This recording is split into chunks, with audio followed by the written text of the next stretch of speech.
But behind the glamour of the big clubs, there's the gloom of the small. One of the North East's oldest clubs, Hartlepool United, is at the bottom of the 4th division. Life's a constant struggle to survive. The first game of the season, I'm actually in this office talking to a press man. Some lad down from London was asking, how do you think we're going to do the usual pre-season preamble? And there's a knock at the door, and I ignored it. And there's another knock on the door, and the third knock. I said, will you come in? What do you want? Who are you? He said, I'm the bailiff. And immediately you start the season thinking, well, that's a good start. Well, we haven't played a game on Saturday, and now we've got a bailiff knock on the door already. We've had the bailiffs in quite a few. The first thing I had to do, actually, 5 years ago, was try and stop somebody taking the goalpost. It was sad, but at the end of it, we laughed about it. They took the goalpost, left the crossbar, so I don't know what they're going to do with the goalpost. It's sad that they do come in, actually, but we now have a good relationship with the bailiffs. To be honest, I mean, I could have done anything in Hartlepool 5.5 years ago. I could have walked on water.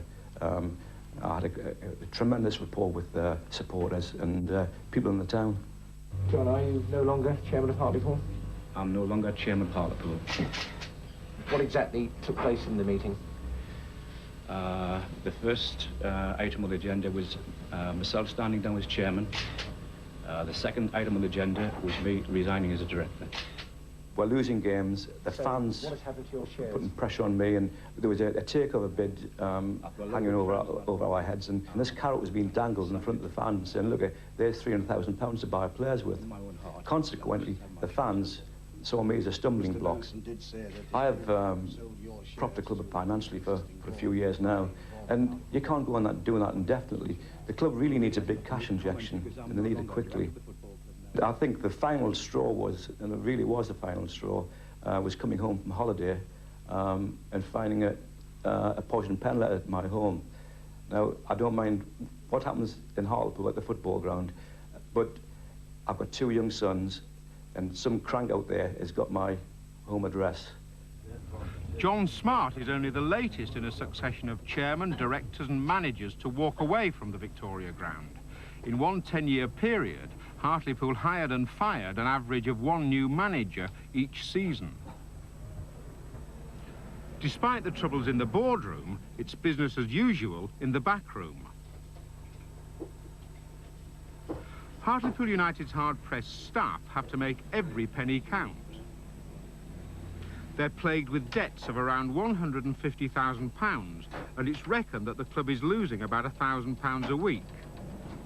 We come in on a morning and it's a matter of banging your head against the window and looking for inspiration out there and saying, well, we've got to do it somehow, by hook or by crook. And we've managed over the last 2 seasons. It's hard, and there's a few bruised heads, but a few broken windows, but we've managed. We have some good local creditors who don't push you. They like a little bit now and again. As long as they get a little bit, you know, now and again, they're quite happy to, you know, to take the lump sum whenever we can afford it. Hartlepool's poor start to the season has kept the fans away and made the local business community reluctant to sponsor games and support the club financially. That means more headaches for the club's promotions department. The parent company, Hartlepool United Football Club Limited, they have got their financial demands and financial commitments. The subsidiary company of Hartlepool United Promotions Limited, which was founded in 1985, yes, it is right that sadly, if things aren't going right on the park and you aren't getting the valued income coming through the turnstiles, then a lot of emphasis is indeed placed on the subsidiary company to bring in that injected capital which is needed to allow the company to carry on trading. In the wake of the Hillsborough tragedy, Hartlepool, like other league clubs, was forced to improve ground safety. They spent £160,000, some of it from outside sources, but it still put an additional strain on their finances. Hartlepool fans would like to have seen some money spent on new players. Personally, as a loyal supporter, I do not feel as if we're getting full value for our money. Certainly aren't. Well, the fans of Hartlepool United, we've got a hardened bunch. Once we're on a good run, it becomes us. Aren't we doing well? Aren't we doing well, Frank? We're doing very well down there. with a win on Saturday, Frankie. Then we get beat 3 times on the trot or something like that. And all of a sudden it becomes, you got beat on Saturday, aren't you? Roll rubbish down there, you know? It's, I think it's football. It's the general attitude of football throughout the entire nation.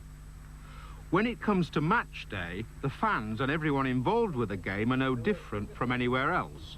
They turn up in the hope of supporting a winning team. But so far this season, there's been precious little to shout about.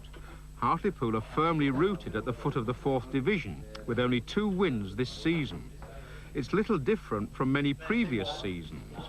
Bobby Moncur, the manager, blames geography for some of the club's problems. We're a little bit out on a limb, if you like, in the northeast of England, and we've got Sunderland, Middlesbrough and Newcastle around us. And really, Hartlepool have survived over the years by getting free transfer players. And free transfer players, with all due respect to the people, to all free transfer players, at some time they've been given away by other clubs. Invariably, the 1st Division clubs give free transfer players away because they're not good enough for the 1st Division. However, they might be good enough for the 4th Division.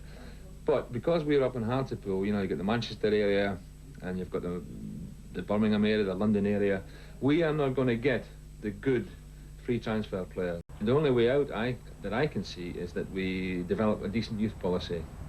In other words, grow our own. And we have started to do that since I came here, and touch wood, it's went quite successfully at the minute. For the 4th Division, we can pick up some decent lads in the 17, 18-year-old bracket who maybe been missed by the big clubs and can come and do a job at Hartlepool. And who knows, there's many a lad at 18 been passed over. Well, let's take Peter Beasley, for example. I took at Carlisle. Nobody would take him because he was 18, which meant he had to be professional. We took the chance, and, well, the story goes on from there. But there is a lot of lads who develop late, and we hopefully can, if we're doing our homework and doing the job right, we can get, as we've proved, and get some good 17, 18-year-old lads who'll come here and grow up with Hartlepool. In other words, we're growing our own players. And that is the only way I can see that this club will ever be different.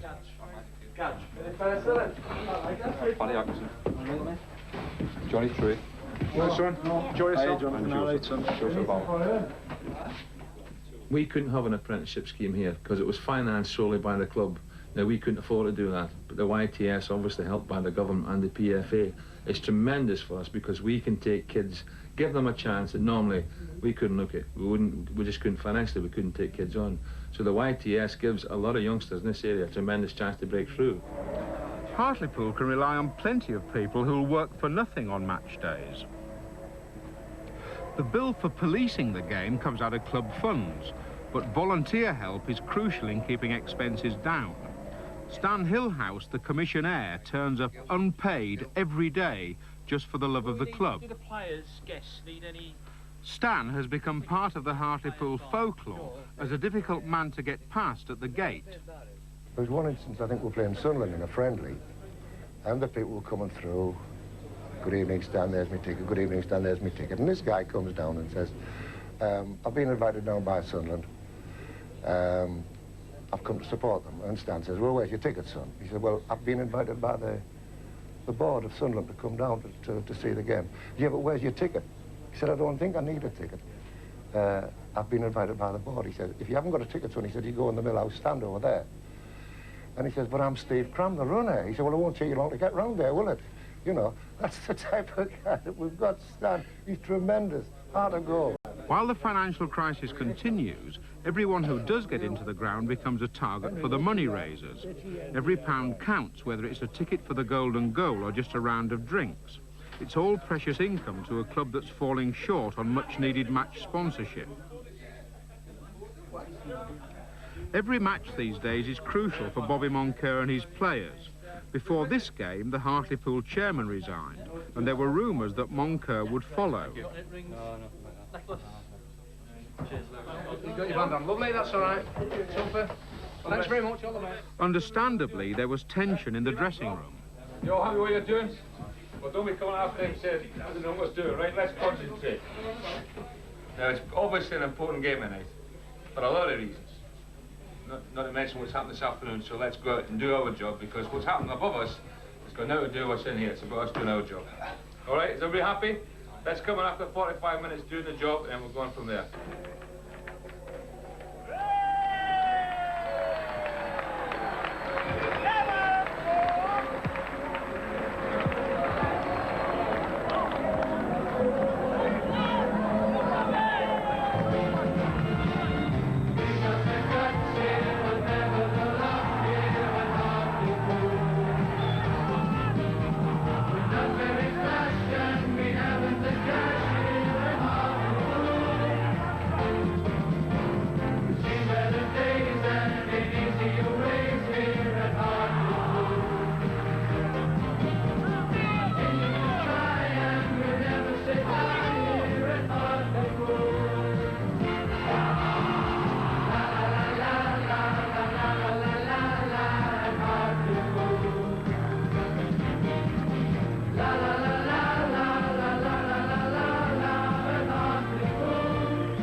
willing to turn up every week. It's proved that in the gates this year. It's proved that from one match of Drummond of 6-0 to the next match of 200 supporters more. I would say the fans of this town, Hartlepool United Football Club, over many years have been very, very patient.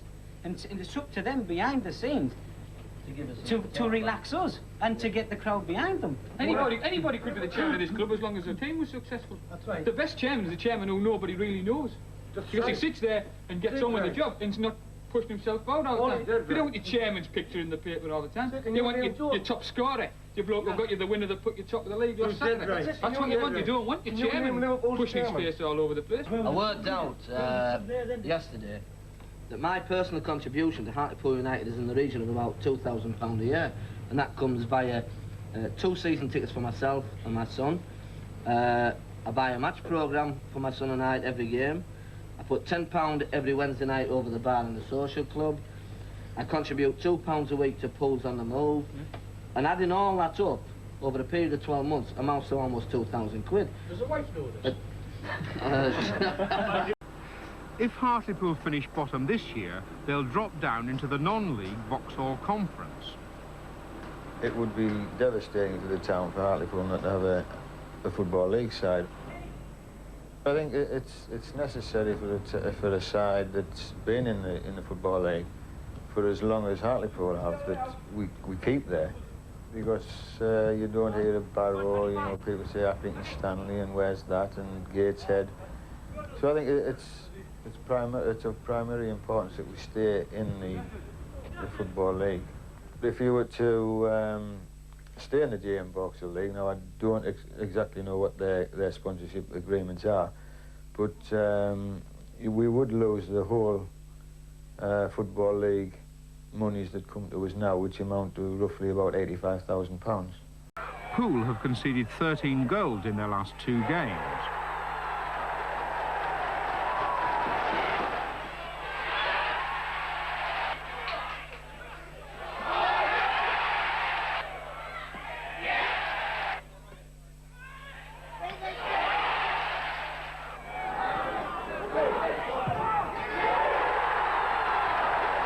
Disaster on the pitch has been followed by turmoil in the boardroom and a desperate search for a new chairman and new money. Today, the latest saviour of Hartlepool stepped forward. The club's new chairman, Gary Gibson, a Tyneside property developer, decided to put money into the ailing club. Ron, I'd like to present you with this cheque for Hartlepool United FC in the amount of £200,000, which I hope will be used wisely in the interests of the club. Thank you very much. Thank you. Thank you. Well, we're very fortunate. It's taken a little time to get a new chairman, but now we've got the best person available. He's providing us with a very sound financial base. We're going to have cash for new players, and I'm absolutely certain that in the very near future you're going to see Hartlepool United climbing up that 4th division to safety, and the 1st division is only 4 years away. 3 weeks ago I wouldn't have written a cheque out for that sort of money. I said anybody that would write a cheque for £200,000 was crazy. A week after that I changed my mind, for the simple reason I couldn't see anybody else doing it. I mean, the way things looked from my position, nothing was going to happen and we were going to limp along, and relegation looked imminent at that stage, so I thought I would do it.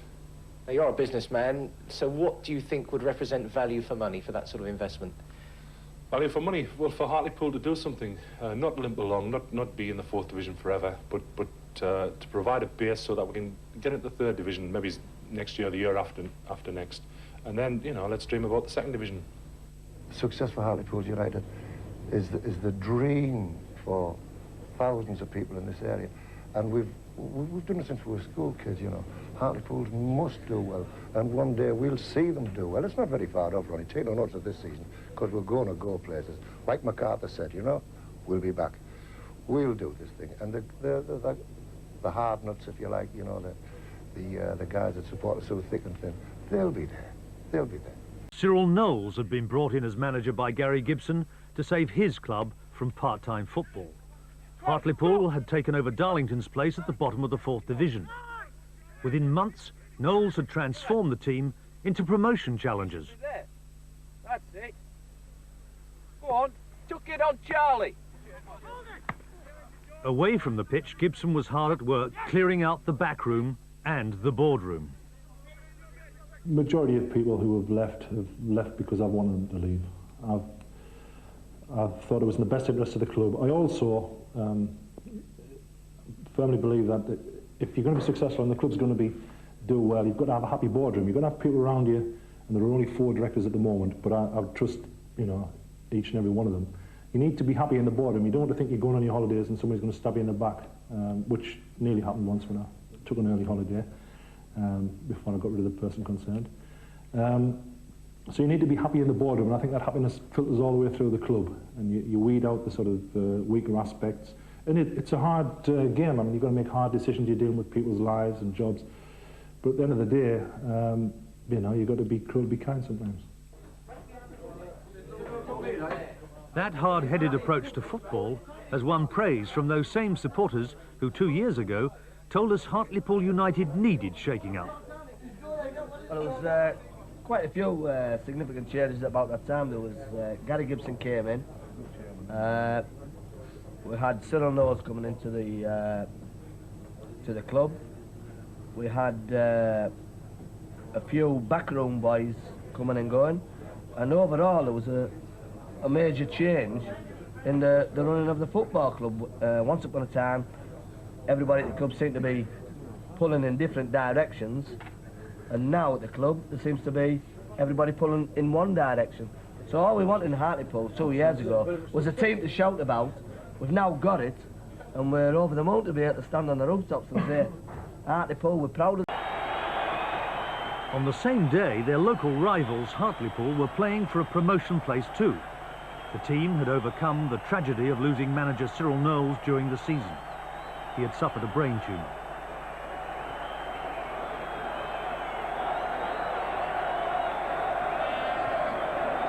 For their last 14 matches, Hartlepool had relied on a caretaker manager, Alan Murray.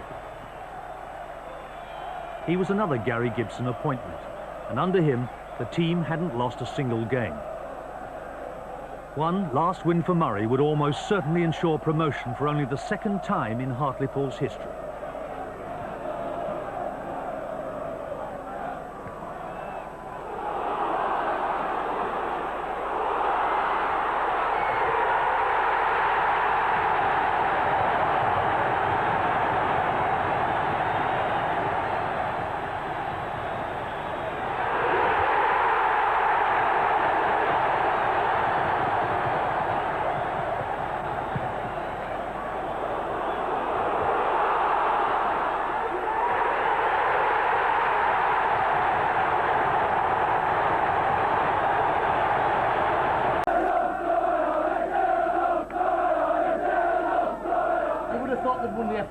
Everybody you see. What about the lads, you know? Magic. Great. I mean, I think it fits the town together. Oh, the best party. You know what I mean? I mean, the party must have went on every night. All days, after Saturday after the match. Sunday, Monday. I mean, I don't think anybody went to work today.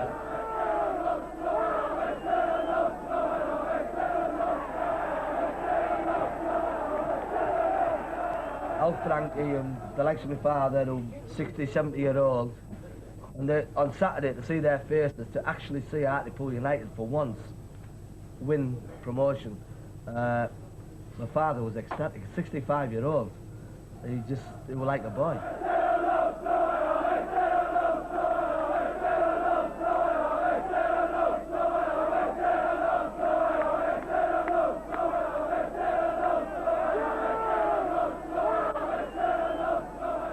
Reception that the players got after the game and the atmosphere on the day was second to none. It was absolutely superb. The stories that I've had from the people in the town is that Saturday night, 2 o'clock in the morning, they were still singing and dancing in the streets.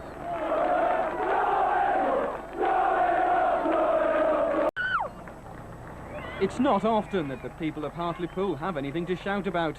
So when the football team presented them with a gilt-edged opportunity like this, the whole town wanted to join in. For some, like the town's MP, Ted Ledbetter, the excitement was almost too much. And the board, but most of all, your turnout tonight has put the ice on the cake in. We've had a wonderful turnout. We put the ice on the cake. Oh, it's fantastic. We've just spent a cold hour, if you like, going around the streets. But the turnout's been amazing. Everywhere we've gone, it's been fantastic. Really superb. And it's a lift to the lads as well. It's a town not accustomed to success, is it really? Well, no, I mean, that's always been the problem. They've had a long history of failure, if you like.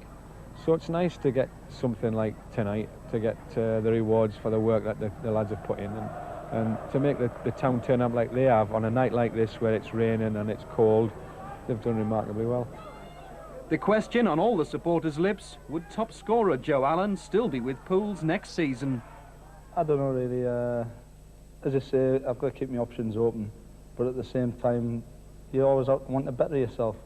And I think we've had a great season at Hartlepool, and if them show enough willing for me to stay, then I'll stay. But at the same time, I've got to look at a higher level, and I mean, first and second division is a great place to play the game. The greater demands of third division football will undoubtedly make life harder for these players next season. Last night, though, the fans were convinced that their heroes were capable of anything. After the games are over, the business of football goes on.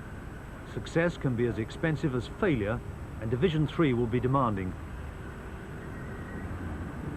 Hartlepool needs a new pitch, a new stand, new players.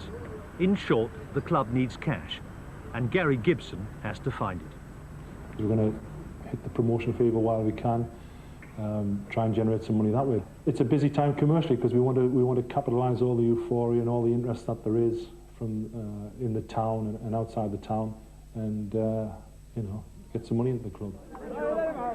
The quick way to do that is to sell star players, if you have them.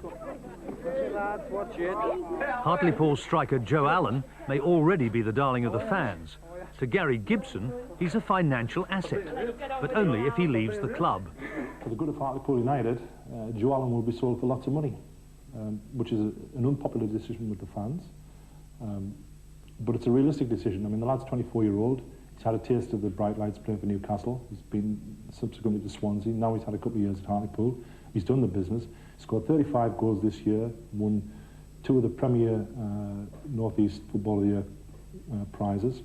From a business point of view, the time to cash in on Joe Allen is now, while he's hot property.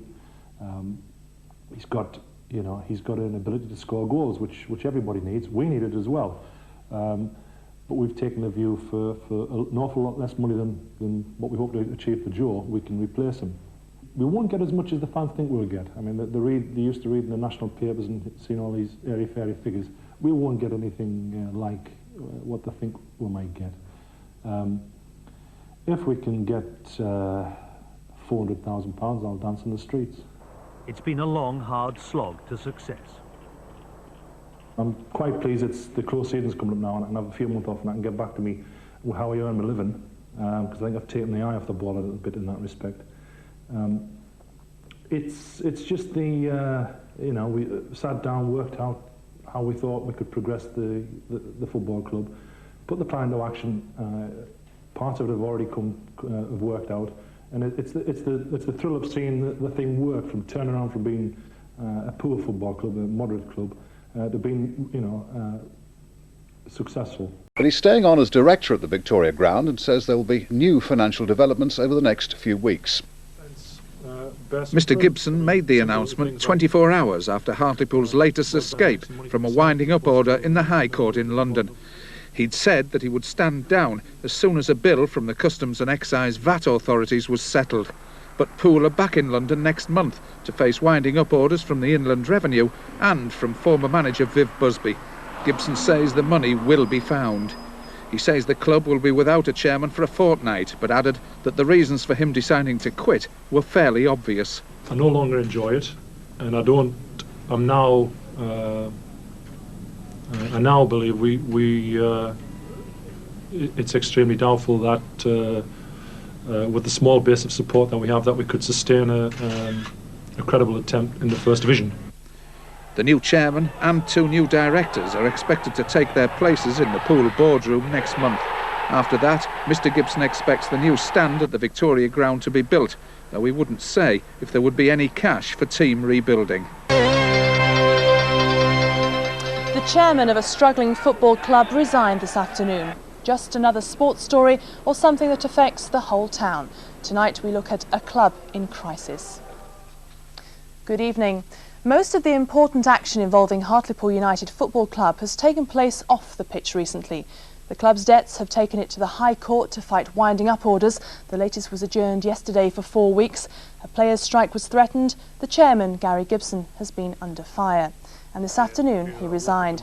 He'll stay on the board until negotiations for a takeover by two Tyneside businessmen are completed. But apart from the die-hard fans, does anybody care? Tonight on Close Up North we ask how important is a football club to a town and look at possible new ways ahead for the smaller clubs. First, Steve Sutton reports from Hartlepool. It's a foul, it's a free kick, and Andy Saville places the ball on the spot, and Crystal Palace are stunned. Nigel Martin to face Hartlepool's top goal scorer, Andy Saville.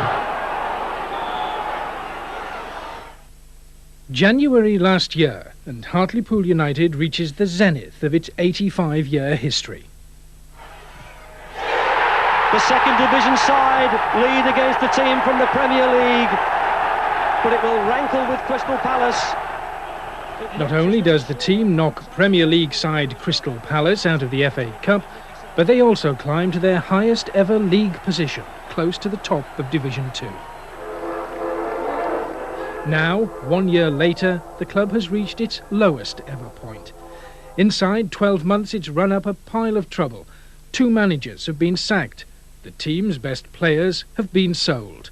The club has broken the record for the longest period without scoring a goal. There's been a players' revolt.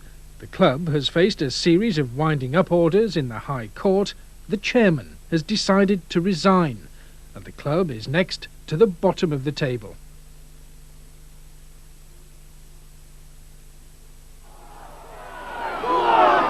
Failure and Hartlepool have gone hand in hand down the years. The club has had to apply for re-election to the league more times than anyone else. It's got the worst FA Cup record of any league club. And Hartlepool are the only team to have had 3 hat-tricks scored against them in the same match. But then even miracle workers found it tough at the Victoria Ground. The things that are hard work to other managers are not hard work to me. The discipline side of it and the judging of players, the training, the coaching, these are not problems as far as I'm concerned. Our problem at Hartlepool, my board and myself, gates, cash, etc., etc. They're our problems. We can cope with everything else. So, when a Durham businessman called Gary Gibson arrived at the club in 1989 and started working miracles of his own, no one could quite believe it. The team avoided relegation, then won promotion for only the 2nd time, and better still, it stayed there. By the time Crystal Palace arrived for FA Cup humiliation, Poole were in dreamland. So what went wrong? Perhaps we're too ambitious. We all believe we can do better, and that if we bring better players in, we're not that far away from the next division. And wouldn't it be nice to get the 1st division in place, Sunderland and Middlesbrough, whoever's there? And we strive for that. And in reflection, we probably overextend ourselves because the fans, quite rightly, won't come through thick and thin. They'll come when you're winning, and then all of a sudden, if you're out of the cup early as we were this season, and you're in the relegation zone, the crowd have disappeared, and so has your money. But at the Hartlepool United Supporters Club, there's alarm at the spectacular nature of the decline. We're back to what we were 10 or 15 years ago in a music hall joke, and at this present moment in time I think we're worse than that.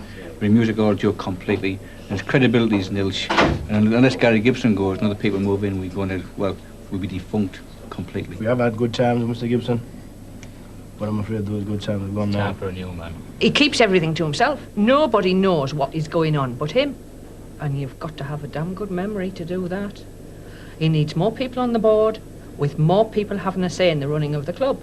Not just him. Gary Gibson is the classic hero turned villain in the eyes of the fans. The extrovert chairman, who lives in a rented apartment in Bamborough Castle, found himself under siege as the Hartlepool dream turned into a nightmare. but he insists his record is a good one. You know, you paint a fairly negative picture, but in terms of financial performance, in terms of making money, and this football club makes a profit, a significant profit, and has done for the last 3 years, and must be in the top 30 of all clubs in the country in terms of financial performance, when you take into consideration the gates and everything else. So balance sheet wise, it's impressive. We have to take his word for that.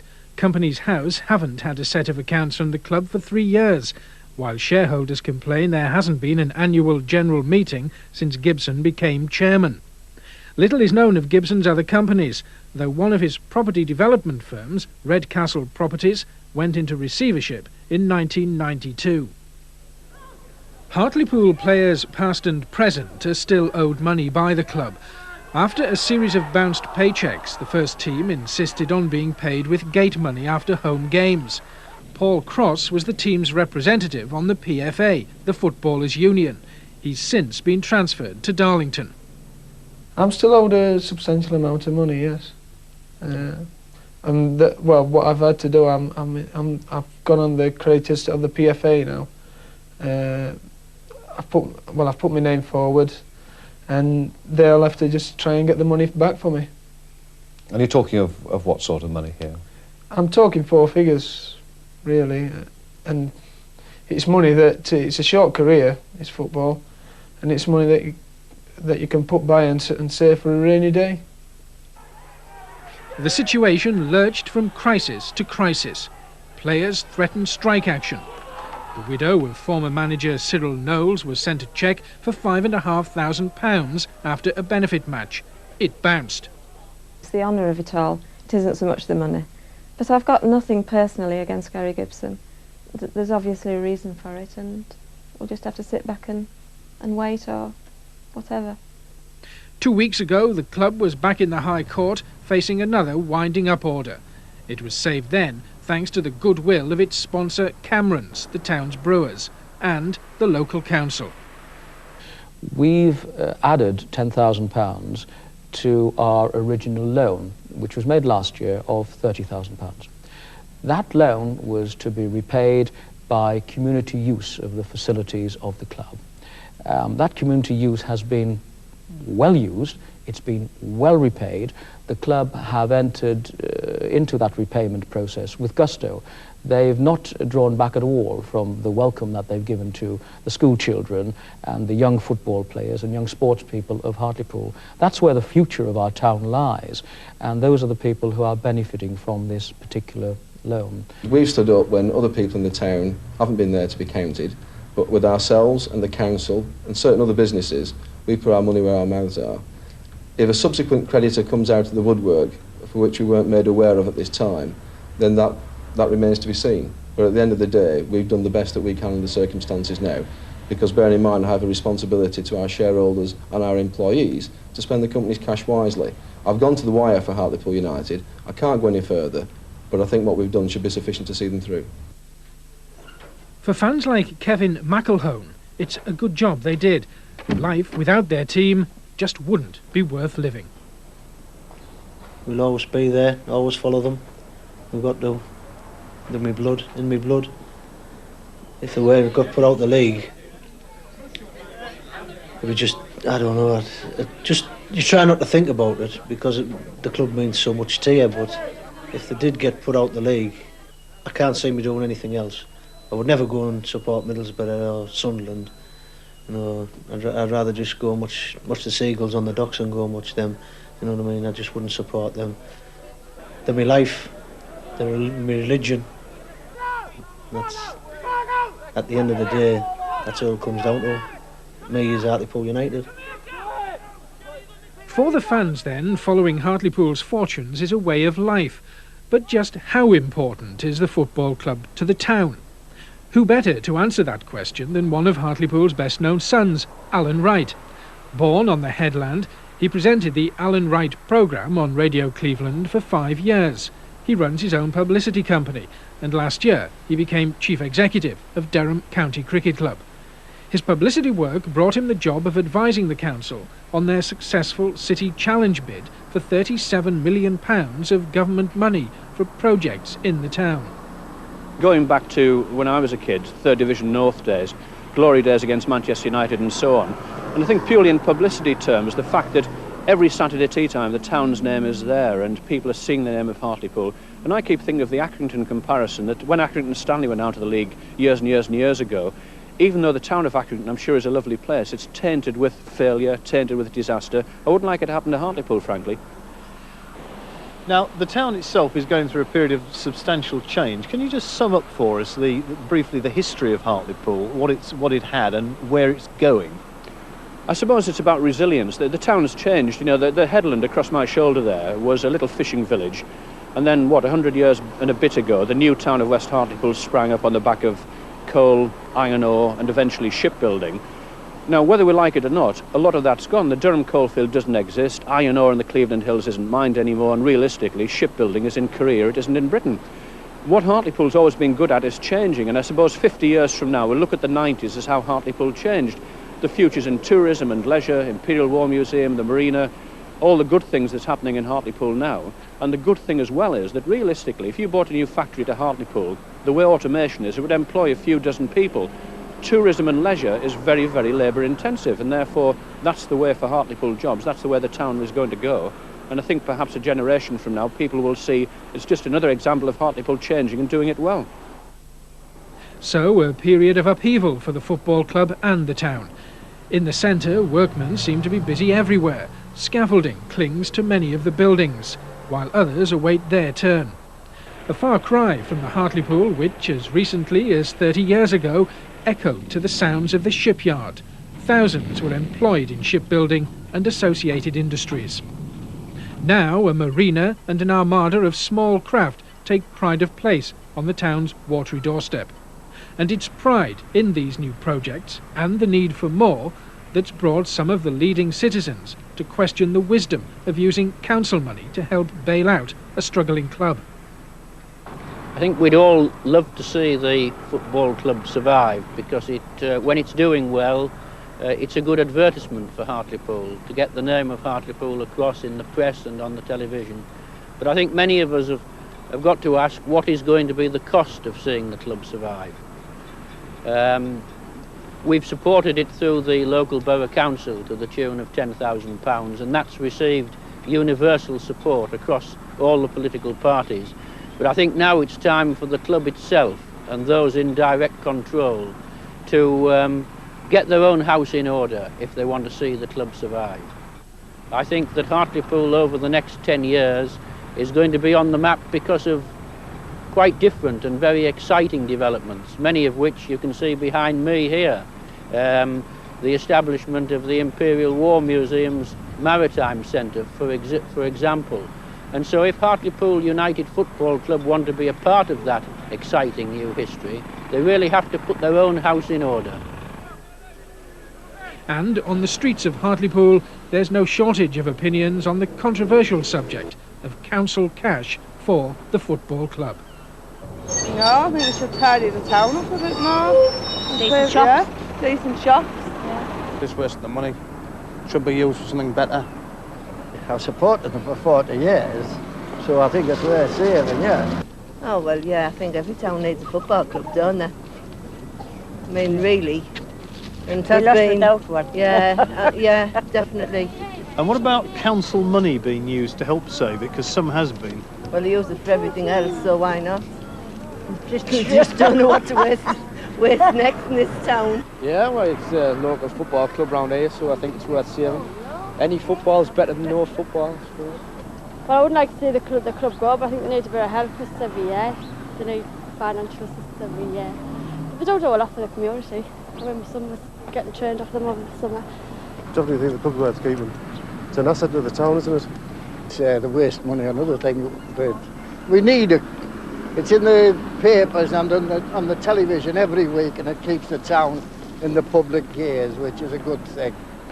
Oh, they'll have to save it. They'll have to save it just for the town. I mean, people come to the town and spend their money when they come to the football match, don't they? Anyhow, my lads think My grandson thinks it's great. I always say the cricket club would beat them, but he says, Nanny, you don't know what you're talking about. We must save the club. Brings people into the town. And what about council money being used to help save it? They put about £10,000 in. Is that fair? They wasted on more things than that. Steve Sutton reporting. Well, just 3 hours ago, Hartlepool chairman Gary Gibson called a press conference to announce he's resigning as club chairman. He'll stay on the board until negotiations with the new owners, who've not been named, are completed. So after all the pressure, why did he finally decide to resign? I always said during the 4 years I've been chairman that there are two things that people would say, well, you know, when do you think you'd pack in, or what would make you pack in? There were two things. One, if I ever got to the stage where I thought that we couldn't go any higher division-wise, and two, when I stopped enjoying it. I no longer enjoy it. There will be an AGM held, and I shall look forward to being there, because they will prove very interesting and very satisfying reading for the shareholders. The club has made a profit of between £130,000 and £150,000 for each of the last 3 seasons, which seems at odds with the current difficulties. But the current difficulties are cash flow. We don't have enough money in the place at the right time. So what next for Hartlepool United, and what can other clubs learn from their experience? Joining me now in the studio are Sir John Hall, chairman of Newcastle United, Councillor Tony Cunningham from Workington. His town went through the trauma of losing its league football club in the 1970s, and Chris Cox, who's the editor of the Hartlepool Mail. Chris Cox, your newspaper's been campaigning to try to get Gary Gibson to resign. Has he been hounded out of office? Not by the Hartlepool Mail, but by a whole set of circumstances which I would say are probably his own doing. So what now for the club? Well, I hope it can survive. That's certainly been my prime motive. I think it would have been a lot more difficult for the club to survive if Gary Gibson had remained as chairman. I think now there is a real chance of the town and business people in the town rallying to the club's support. So you'd say it's good news tonight that he has decided to resign? If you want to put it in those terms. I mean, I'm not happy about the news, but I'm very relieved about the news. What would have been the alternatives, do you think, if he hadn't have gone? I think the crowds would have dwindled still further. I think the chances of raising quite a lot of cash to meet the debts at the High Court would have become insurmountable. I think with him going, as I say, there is a real chance of people rallying together and seeing that club survive and go on to some success. Sir John Hall, how important is it that a football club is successful? What difference does it make to a town or a city like Newcastle?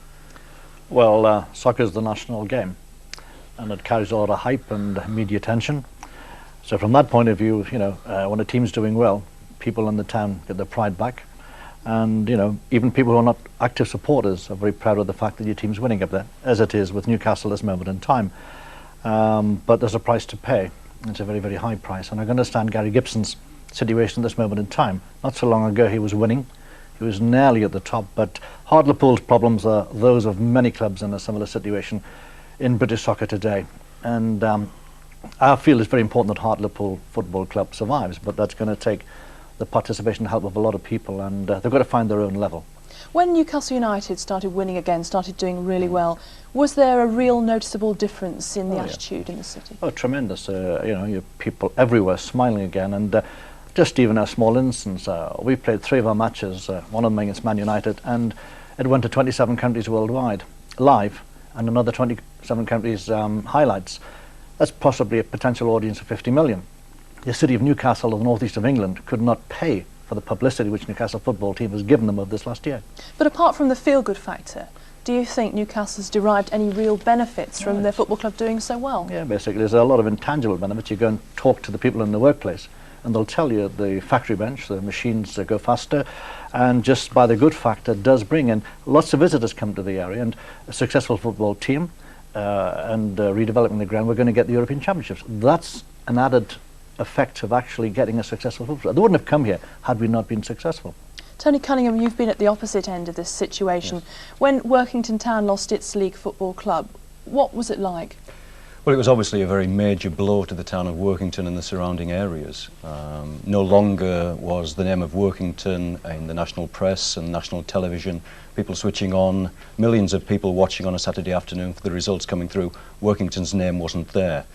I also noticed in the years after Workington left the league that there was in actual fact a decline in the standard and quality of local football, and I think that was partly due to Workington going out of the league.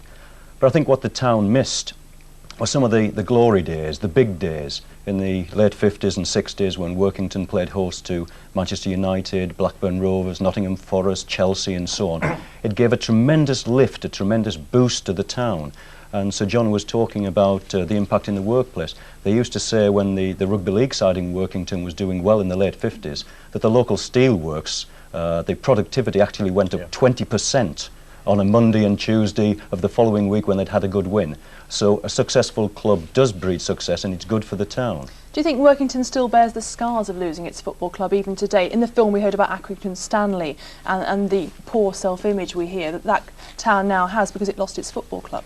Yes, because it's associated with failure. But I have to say that in recent weeks the local authority has been trying to put together a package with the local soccer club in order to build a new stand and changing facilities and so on, to bring it up to the sort of standard that would be required to get the team into at least the Vauxhall Conference and hopefully back into the league.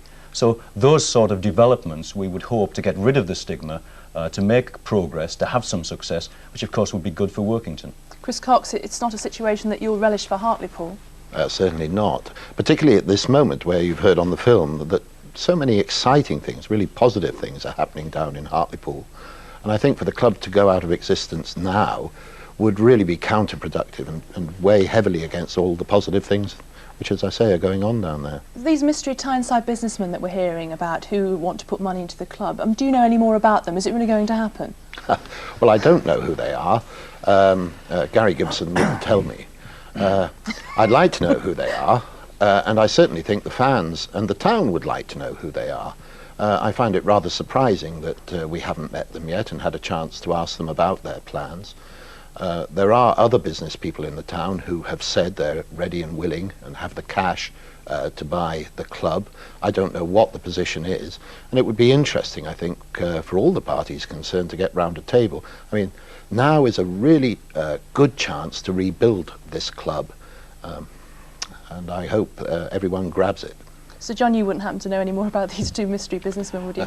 No, I don't, but I'd only say to them that if they're prepared to come into Hartlepool, and they're going to have to put their hands in the pocket, because soccer is a business and it's a multi-million-pound business, and you need a lot of cash to keep it going. For instance, I said Hartlepool's got to find its level, because if they challenge and try to go into the first division, they're going to meet the requirements of the Taylor report immediately.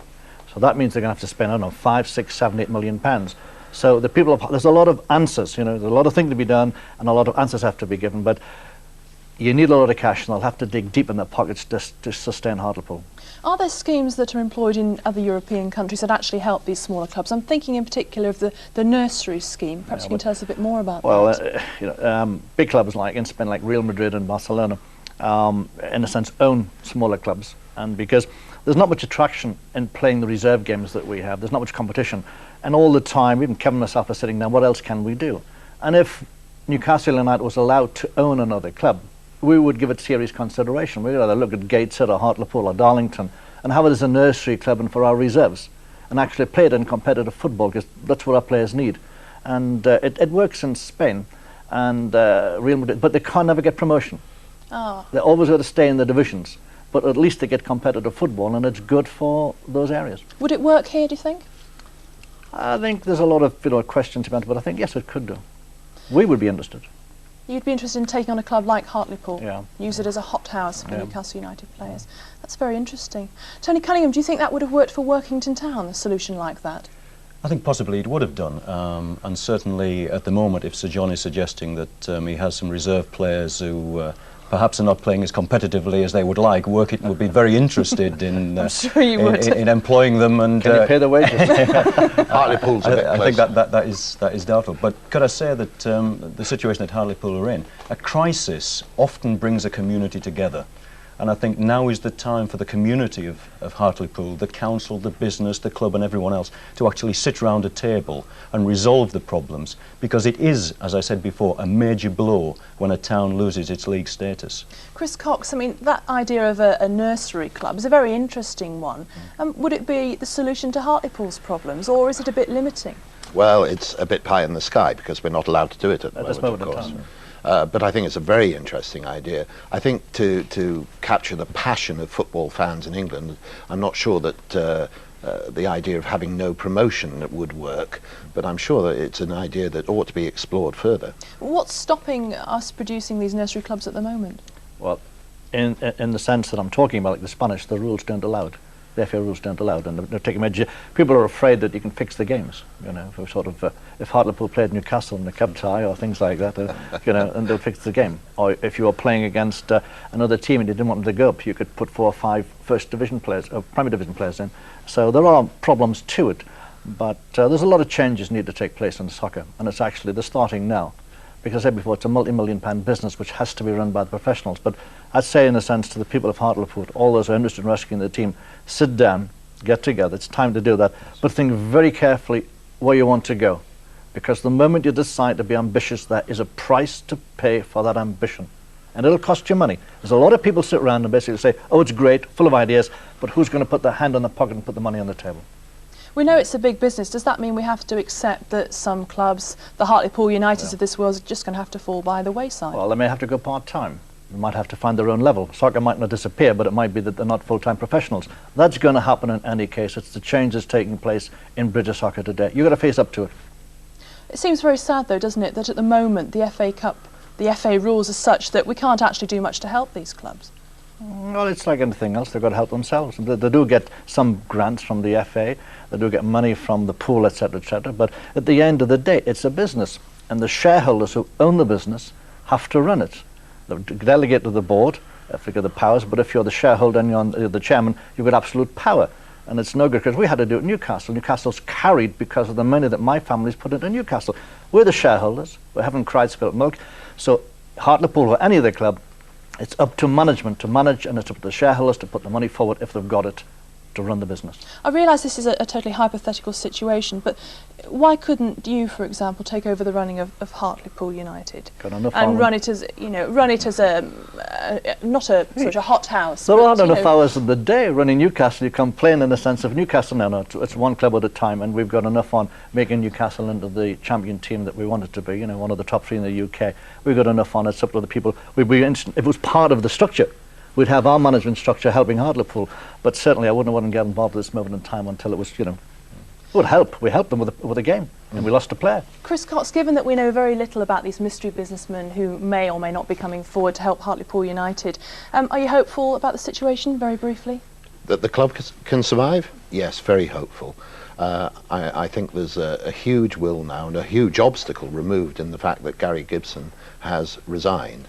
And that's where we have to leave it. Thank you all very much. We leave our discussion on television here, but we're continuing the debate now on your local radio station. Give us a call on 091 232 6565. Put your points to Sir John Hall, Tony Cunningham and Bobby Moncur. But from close up north, good night.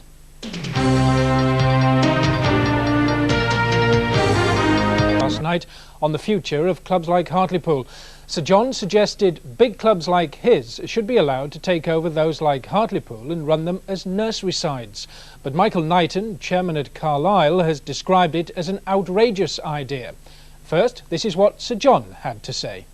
Big clubs like in Spain, like Real Madrid and Barcelona, in a sense, own smaller clubs. And because there's not much attraction in playing the reserve games that we have, there's not much competition. And all the time, even Kevin and myself are sitting down, what else can we do? And if Newcastle United was allowed to own another club, we would give it serious consideration. We'd either look at Gateshead or Hartlepool or Darlington and have it as a nursery club and for our reserves. If Sir John is genuinely trying to push out feelers and motions which will protect the infrastructure as it stands today, I will support him 100% on that. But a Carlisle United or a Hartlepool full of Newcastle reserves a non-starter? Absolutely outrageously ridiculous. But then, as on Saturday, the same old result on the pitch. Although new man Harold Hornsey hasn't officially bought out Gary Gibson just yet, he's promising to wipe the Hartlepool slate clean. After Saturday's 4-1 defeat against Reading, though, he knows resurrecting the club won't be easy. The accountants may still have to give the takeover deal the final go-ahead, but Harold Hornsey took up a position in the director's box on Saturday, which the club hopes will be his for a long time to come. And as if to cement his relationship with the ordinary supporters, the self-made millionaire paid at the turnstiles. I don't think it's a case of what's in it for me. I get enjoyment out of this. Hartlepool United were going out of business. Someone had to step in, and I like Hartlepool United. I feel we've got a good town, it's improving, and the image that I want for Hartlepool United is hopefully the image I'm going to give it.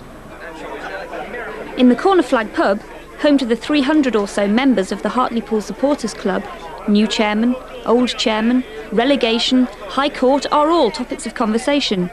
Not everyone is old enough to join in the pre-match debate, but those who can are looking forward to the dawning of yet another new era.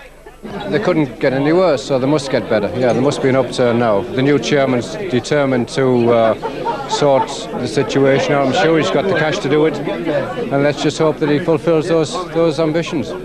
They had a period of as you know, that you've reported several occasions, where there was no money, they were being taken to court, but that hopefully is all behind us now. The players have all been paid, all the debts have been paid. We've got a new chairman, a new outlook, I think, and hopefully the club from now on will start to go from strength to strength. The Corner Flag is unique in football because the fans built it themselves. All the money came from club members, who also donated their time, materials and construction skills. We asked the club for permission to take over one corner of the ground and dived in really, and with the help of a lot of friendly people who've helped us in all sorts of ways, we've managed to get the thing up and running. The supporters club eventually wants to plough its profits into helping build the team. After Saturday, the sooner the better. Despite taking a first-half lead through Ian McGuckin, Hartlepool lost to league leaders Reading 4-1. A timely reminder that it takes more than dreams and optimism to build a winning side.